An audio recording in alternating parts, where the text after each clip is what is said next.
As we start preparing for BIBA Conference 2024, we've been reflecting on everyone that attends and how, as an industry, we've embraced diversity, equality and inclusion. In this mini-series of the BIBA Pod, we'll recognise not only how far the insurance industry has come, but also what else we can do. Join us as we delve into our guests' valuable insights and stories.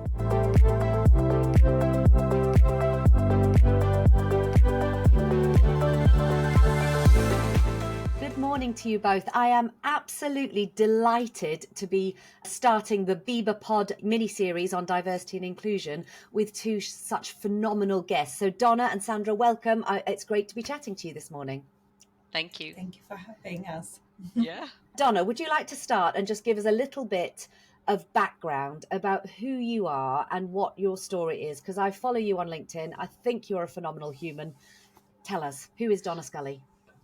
Well, probably everybody knows that because of my social media presence. But so I'm Irish. I'm from Dublin originally. So I suppose I'm an immigrant in the UK.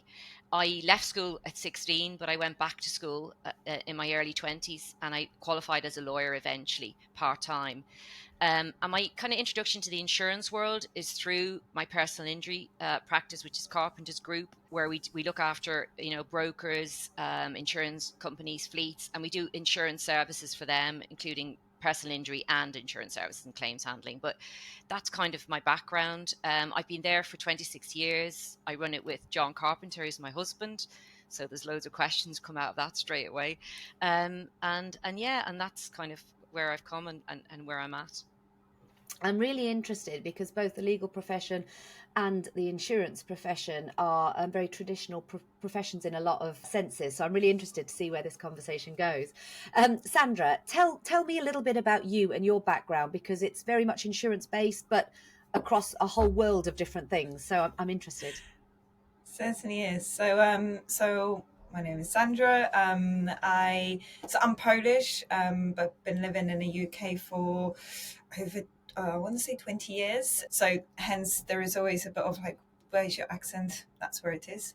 And my insurance career, I've changed my job so many times in the insurance. I'm a big advocate of stay in insurance, just move around if you're not happy with your role. So I've started as a broker. I also then did market development. I've had very good years at Lloyd's. I worked at Lloyd's for a good couple of years. And actually Brexit was my big career break, I would say, which sounds very contradictory if I think about it. But that's what I've discovered, project management. I've always been involved in one way or another in projects. I just didn't know that that's something that you can actually make a career of it. So I've been doing change management, change consultancy for a number of years now across the market. And 2.5 years ago, I've sort of branched out from your typical corporate role, set up on my own, been doing consultancy. I've been doing a bit of coaching as well, working with women across the market, sort of helping them with their career or just adjusting to change. There's been obviously a lot of change going on. And my recent ventures, because I think someone long time ago in my career said I get very bored, so I need to be stimulated all the time in my career, and I think that's very true. So currently I do sort of two things that focus on, which is social media management for insurance businesses, and I also run a podcast called 100 Women in Insurance, which is all about showcasing and celebrating women in the insurance industry, alongside still continuing doing some change consultancy across the market. So yeah, that's me. So you two are ideally placed to start the conversation we're having today about gender diversity and inclusivity in our industry. What I'd like to start with, if it's okay, is what was it like when you both started your careers? What was your kind of overall feeling? How did you feel being a female in the industry? Donna? Well, I think I'm the oldest along the group here. I'm looking. So I probably have seen more change because I'm in my 50s. So when I look back, I mean, I come from a very basic background as well. So I had that kind of social mobility piece to deal with. I was a woman. I'm Irish, so I had all that stuff. And I moved to Newcastle first, and then I moved to London. And London in particular is quite elitist. and it was like, what university did you go to?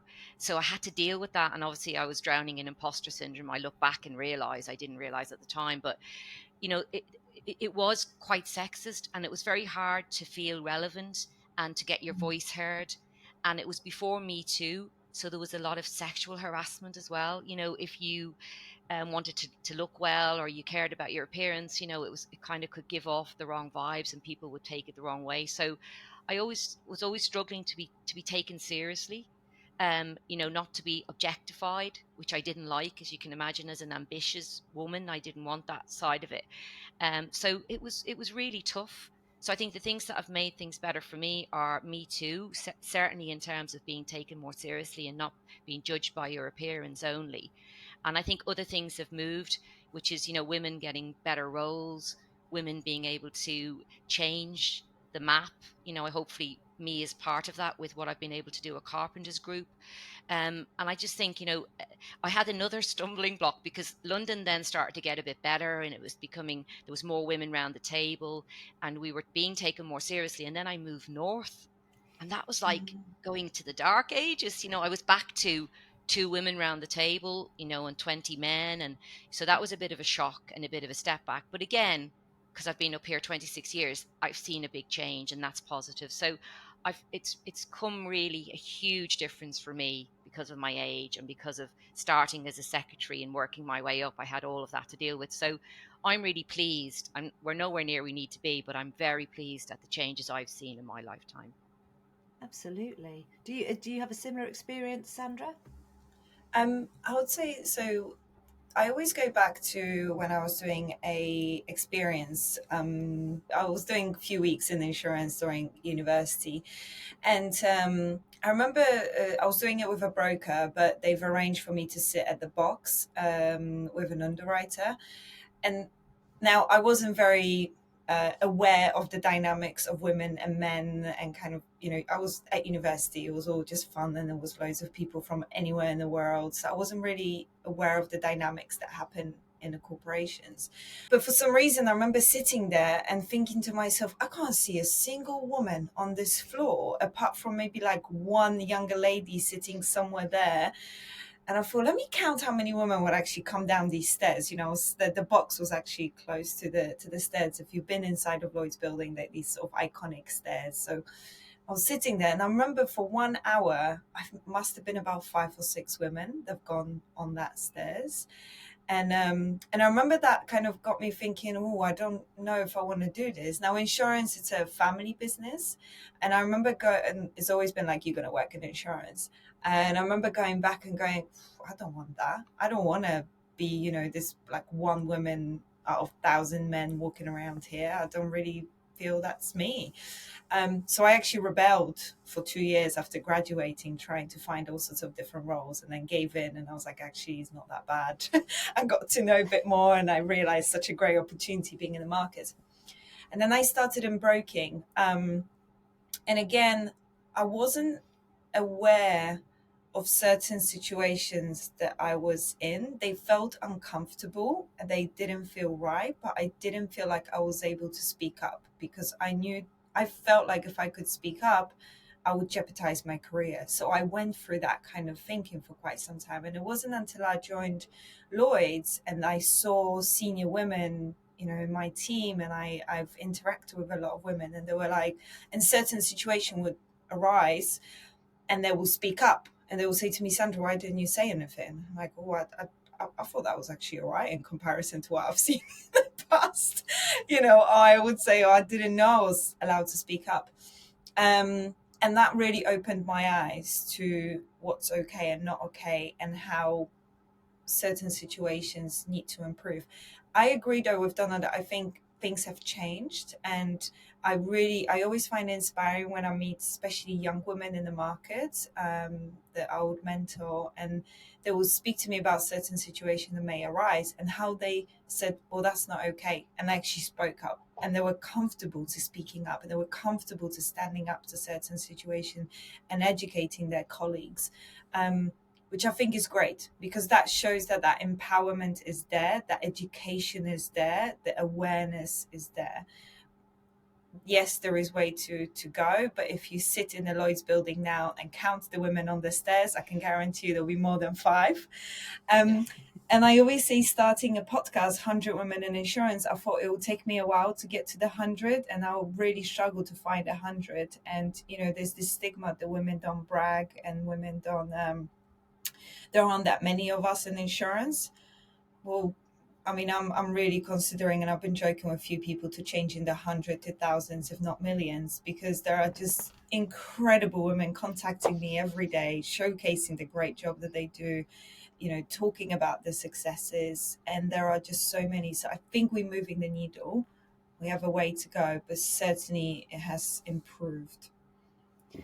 You've both touched on the changes and the improvement, and you've mentioned a couple of reasons why. For example, education, empowerment. I know there's not one answer, but what do you think the biggest thing is that's changed the needle? And the reason I'm asking is because both of you have given the impression that it's come from a almost a self-empowerment. It's nothing. It's to do with women valuing themselves and having that. Sandra, you mentioned the word brag.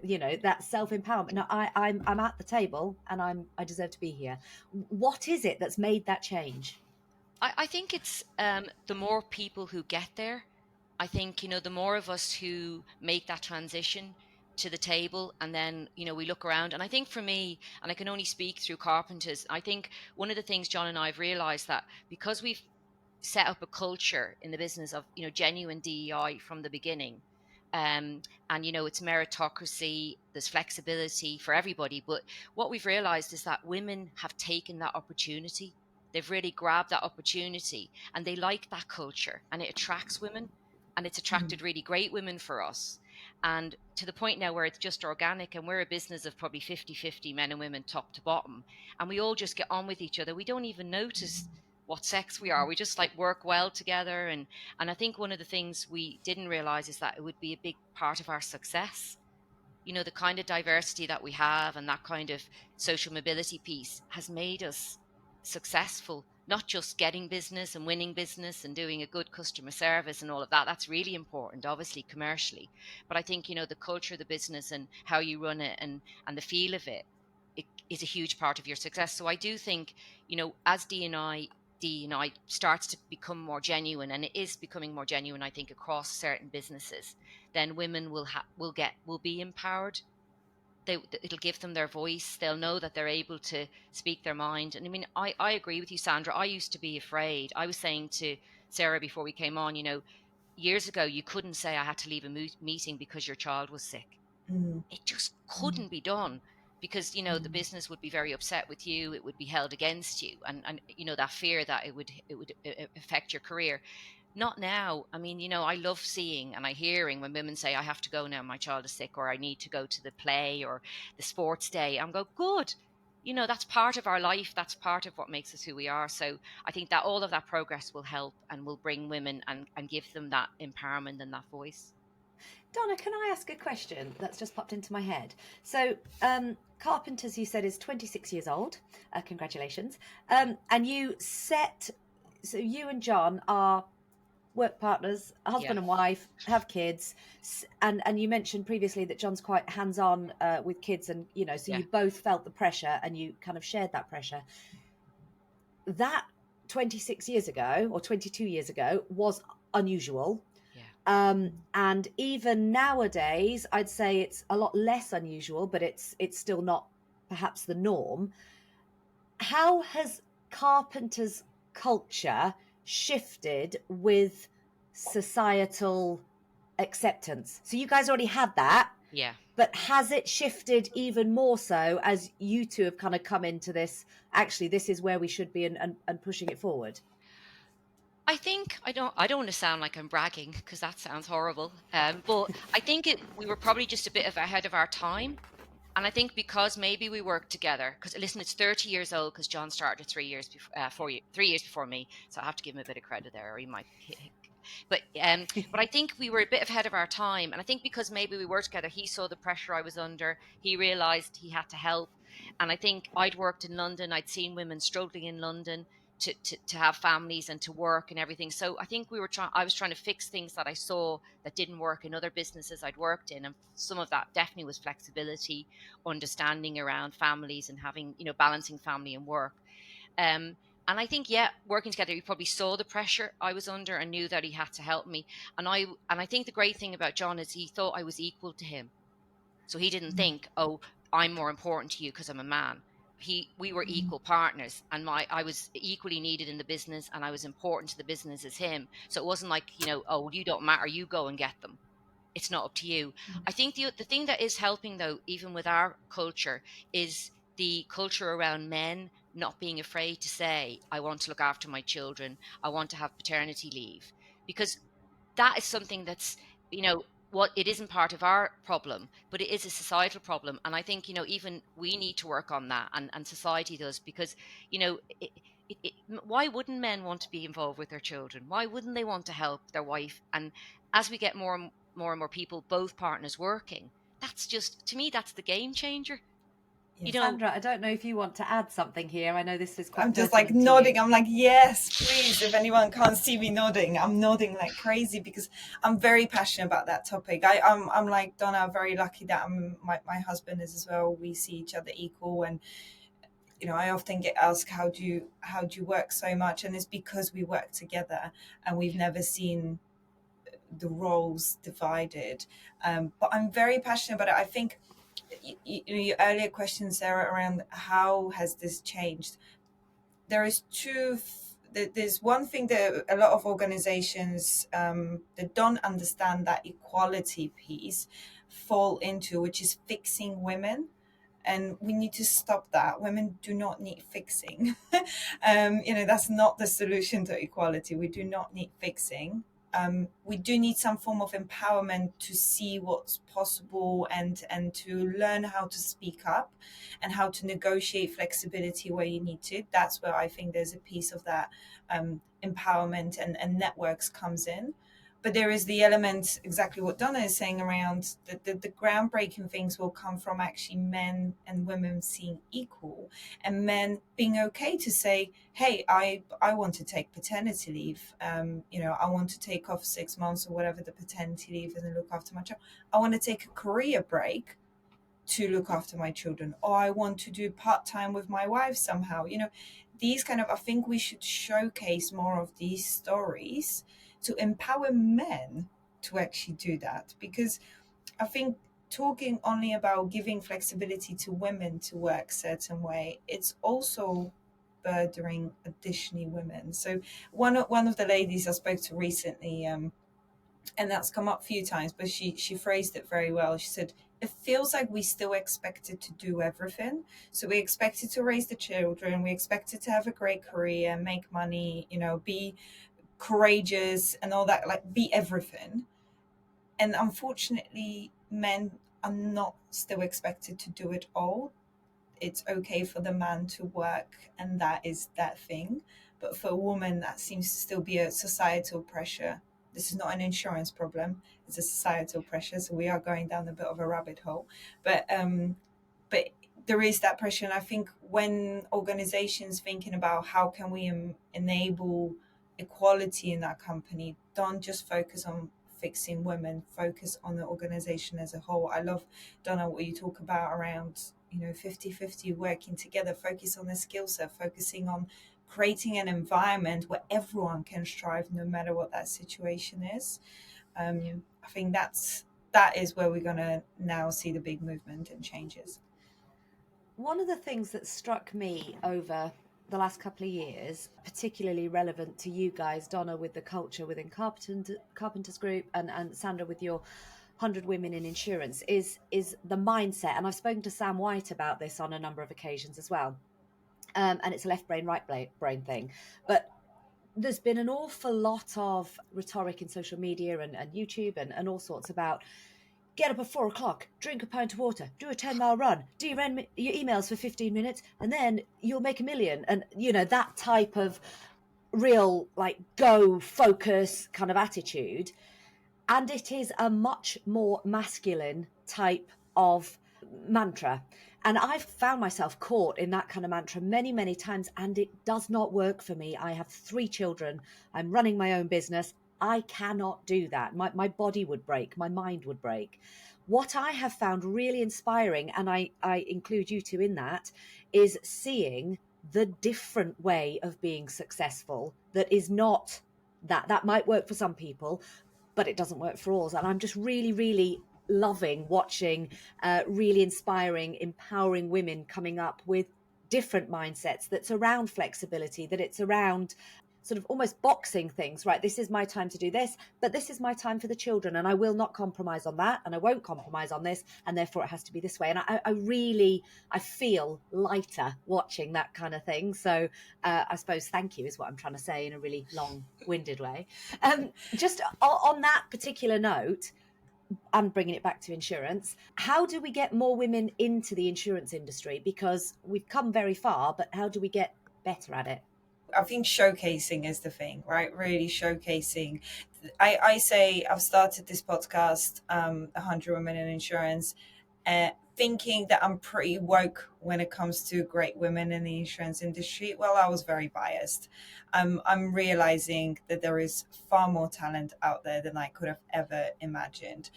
Now, I'm a person that's very vocal about this topic and actively goes out and, learns about it. I can only imagine the bias that sits in someone who doesn't know the industry, who's never seen the industry, only sees the news, maybe sees some photos, and the perception is very different. So I think we need to get better at talking about it.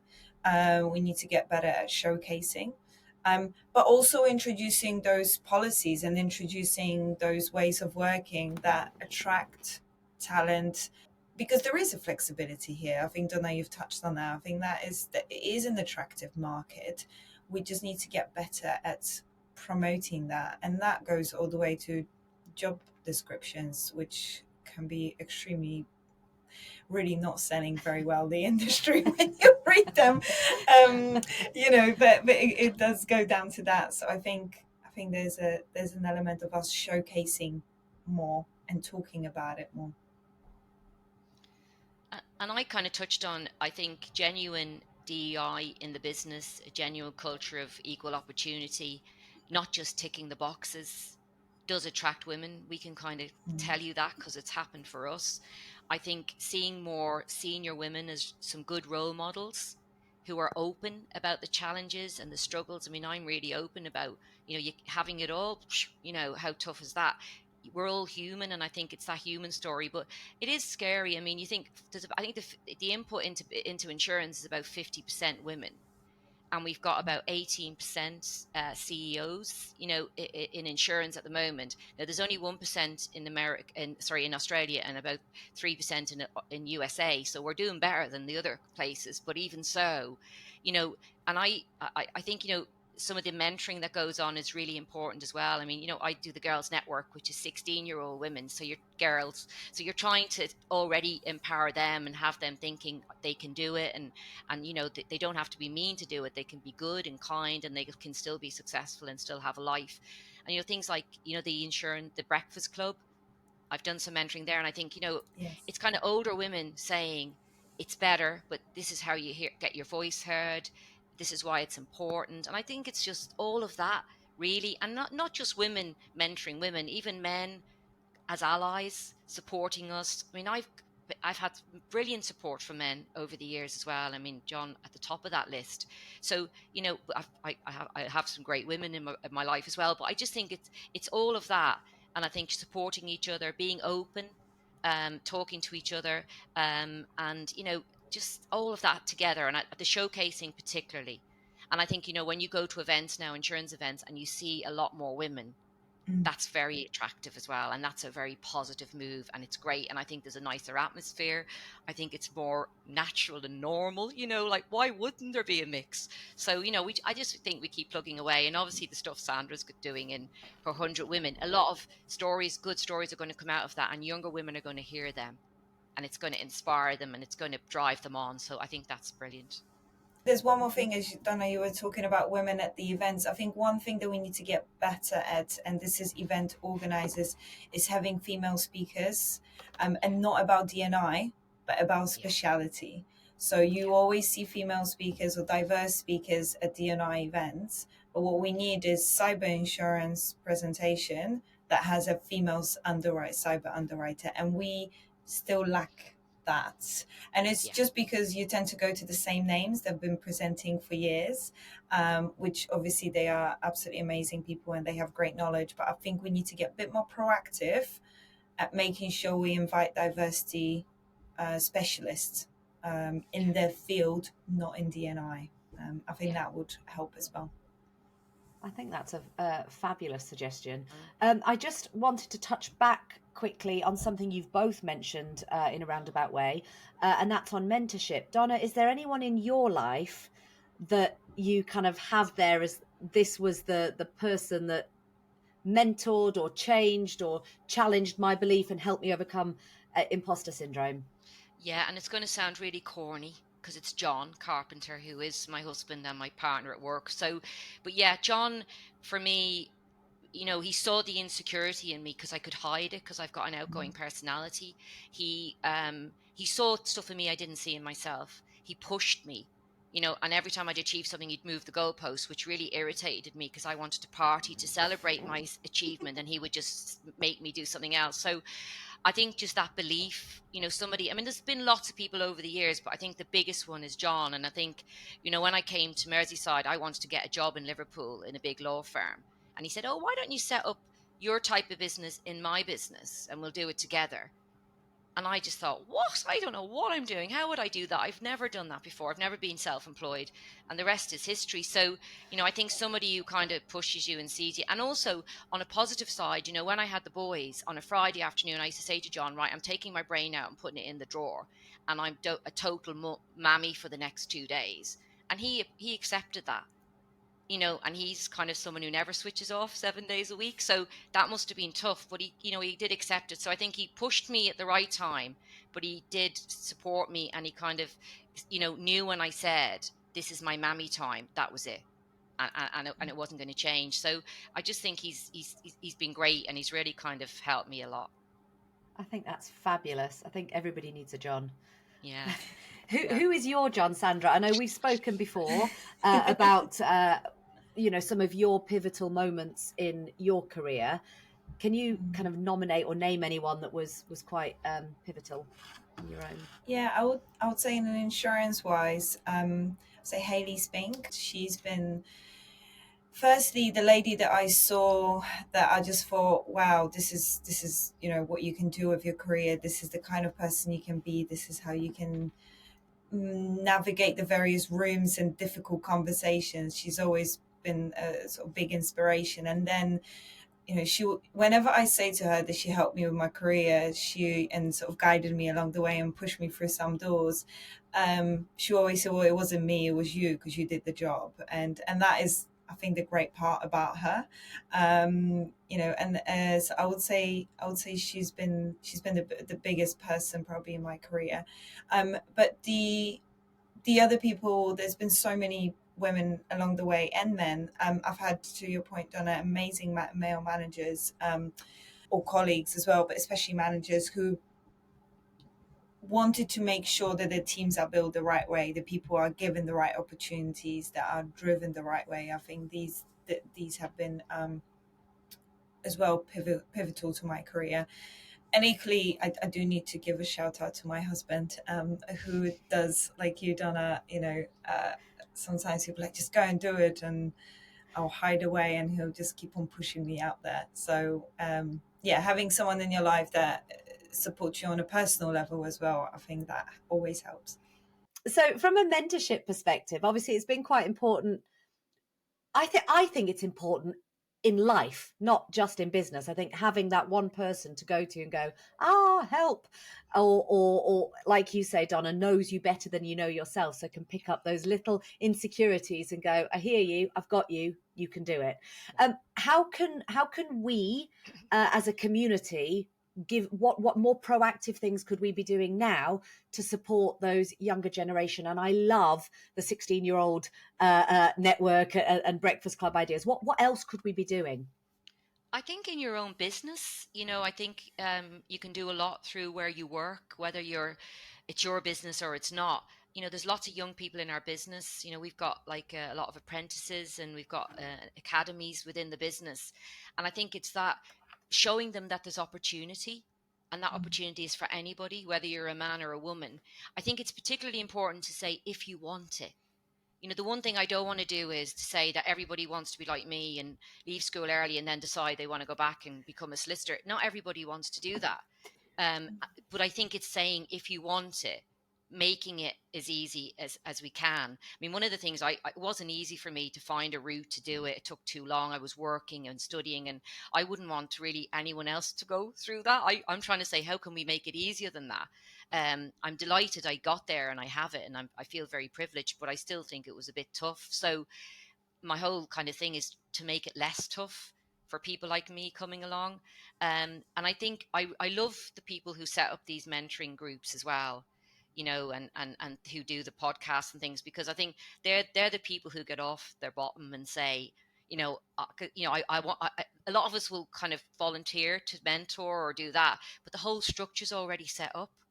The girls' network is really well structured. The Breakfast Club is, but those, the likes of Catherine and all those people, the amount of work they do in the background, and they actually, that's, I've so much respect for them doing that.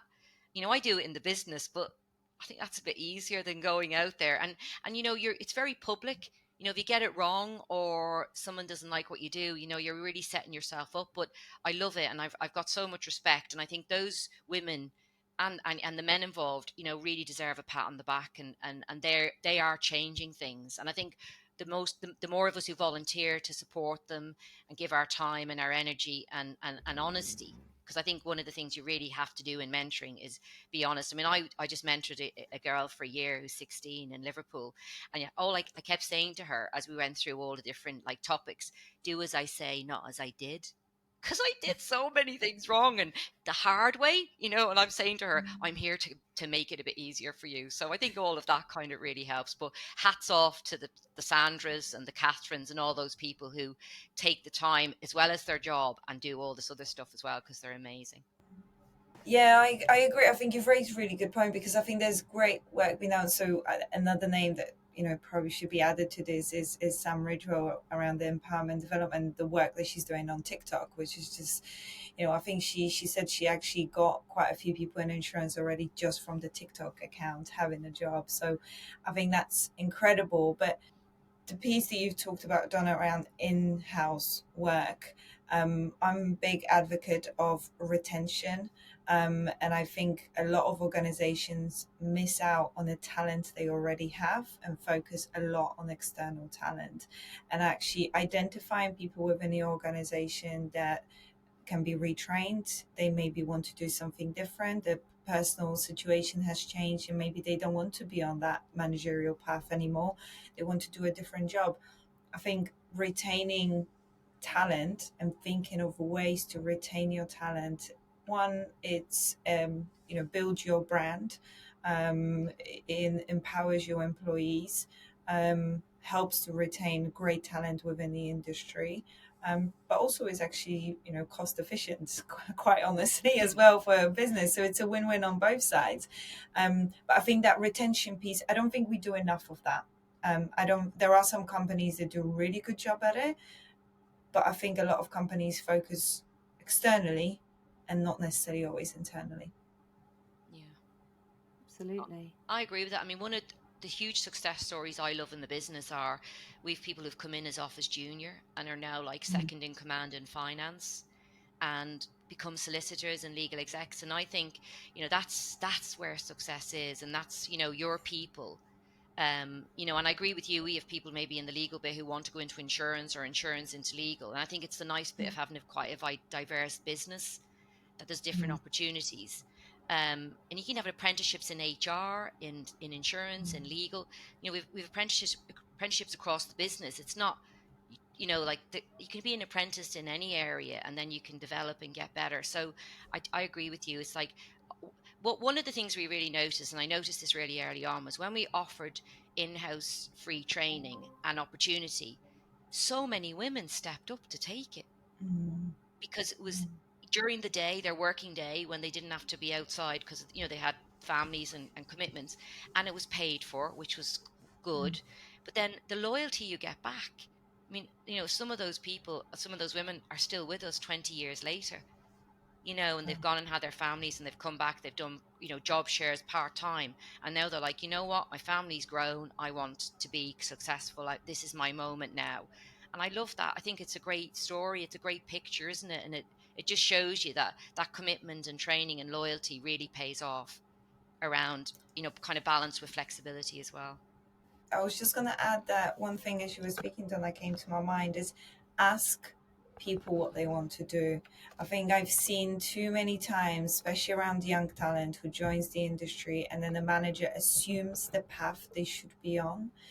And as a young person, you join because someone advised you, or you just happened to apply and got the job, right?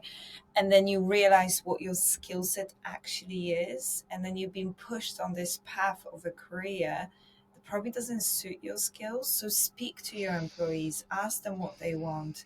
And like, I think we miss that opportunity too much. We push people a certain way, and sometimes that's needed. Yes, but listen to what their needs are. Look for the soft skills. I think that's just one thing. Sorry, I would just add. Yeah, I agree. Thanks, really important. I think it's really important. You've both mentioned the need to ask and see where somebody wants to be, because there are a lot of parents that want to be a parent first and just earn the money on the side, and it is often assumed the gender roles for that, and sometimes there's other ways around. So I think asking is really important. I think probably to kind of sum up the podcast, I'd love you both to give me maybe your kind of top 3 bits of advice that you would give to young women and older women coming into or thinking about staying in the insurance industry. And I've changed it deliberately to your point, Sandra, about keeping retention. So maybe you can pick one each or whatever. What comes to mind? How do we get women in and keep them in the industry? What's your advice? Donna? I mean, my advice whenever I'm talking to women, whenever I'm talking about my journey or anything is, be yourself. Because I wasn't myself really when I think about it for a number of years. It took me a long time to have the courage to be myself. I worried about my background. I worried about my lack of university. I worried about my accent. I worried about all these things that stopped me being myself. So even my 16-year-old, my big message to her was, you're amazing. You're unique. And whatever you want, you can get if you want it. If you don't want it, that's fine. But if you want it, so be yourself. I think because as a woman, we are unique. We are different. I mean, you kind of touched on it, that we're, we do lead differently, a bit differently. We do work a bit differently, but that's good because we can complement each other as men and women. And I think, that we have that empathy. I think we have a great sense of humor, by the way, but that kind of thing. So it really is for me, and it is, and it sounds so easy. And I do say to young people and young women, I know it's really hard, but don't wait as long as I waited. And don't be drowning in imposter syndrome so that you're frightened and you're trying to be who people want you to be. Just be yourself. So that's always my number one go-to when I'm speaking to women or, like to anybody really. Which I think is a life lesson for women, full stop. Sandra, what would you say to women coming into or staying in our industry? I always come back to one advice, which is the logo behind you will change throughout your career. The title may change as well, but who you are as a person is what will get you to that next step or that next opportunity or whatever it is. So really work on your kind of core personal brand of who you are. And it touches to Donna, like really build. I've also pretended to be someone for quite a long time that I thought I had to be, and I'll go home crying, exhausted from being that person. So, work out who you are. I always say, listen to feedback so you can see how you're being perceived, to use that if you want to continue to be perceived that way. Look at how other people are, what fits, what doesn't fit for you. There isn't one way. And just work on kind of who do you represent. because the logo, the name will change for your career, but it's you that will stand out. So that's my number one advice. So essentially, be who you are and then market it because you are good enough. Yeah. What a phenomenal end to a wonderful podcast. I am so grateful to you both. Thank you very, very much. Thank you for having us. Thank you.